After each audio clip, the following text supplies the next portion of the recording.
O mercado financeiro está devolvendo hoje todo o exagero de ontem, daquela situação de quase pânico que se instalou quando começaram a circular as primeiras notícias quanto à possibilidade de interrupção do processo de impeachment pela Câmara. Esclarecida a situação, o mercado volta a ter um comportamento normal, o que significa, no caso do dólar, movimento de baixa sem a intervenção do Banco Central. O mercado já há bastante tempo vem com essa pressão baixista sobre o dólar, na expectativa de afastamento da presidente Dilma, o que deve acontecer já nesta quarta-feira, no máximo na quinta-feira, dependendo da duração da sessão de votação no Senado. Mas ficou muito clara a expectativa do mercado de mudança mesmo do governo, uma mudança que pode abrir a possibilidade de alguma recuperação da atividade econômica, ainda que esse processo seja demorado. Ninguém imagina que o eventual governo Temer vá ter muita facilidade, inclusive na tramitação de medidas relevantes no Congresso. O que aconteceu nesta semana, a fragilidade que ficou demonstrada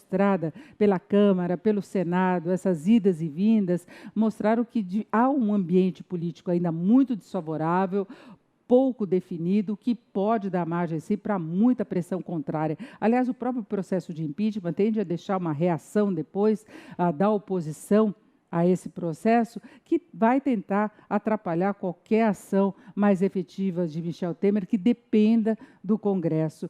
Agora, dessa história toda também fica, de novo, um desgaste muito grande do Brasil. Fica essa preocupação com relação ao que pode acontecer no cenário político e fica a preocupação quanto à seriedade do país. Tudo pode acontecer por aqui. Até uma pessoa isoladamente, de repente, tomar uma decisão, tentando contrariar toda uma decisão que foi tomada pela Câmara, em plenário, seguindo um rito que foi definido pelo Supremo. Enfim, as instituições brasileiras estão sendo reavaliadas, a economia brasileira está sendo reavaliada e o novo governo Temer também vai ser avaliado com muita atenção. As primeiras ideias que foram lançadas aí de formação de um novo ministério já receberam muitas críticas.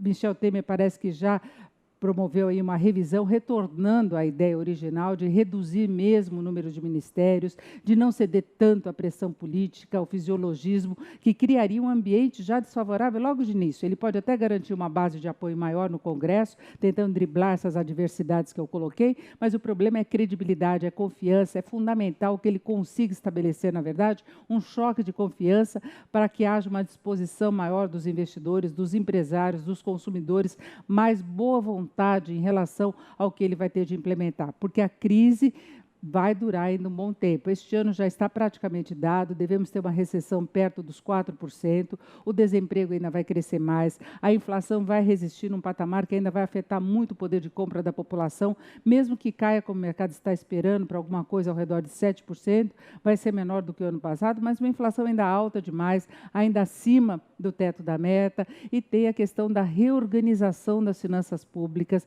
Vamos ver qual será a receita a ser adotada pelo novo governo, se ele vai ter de recorrer a mais aumento de impostos, com a carga tributária que nós já temos elevadíssima aqui no Brasil, se ele vai ter que cortar programas sociais em alguma medida, rever despesas obrigatórias, enfim, cortar o que for possível e ampliar a receita também na medida do possível.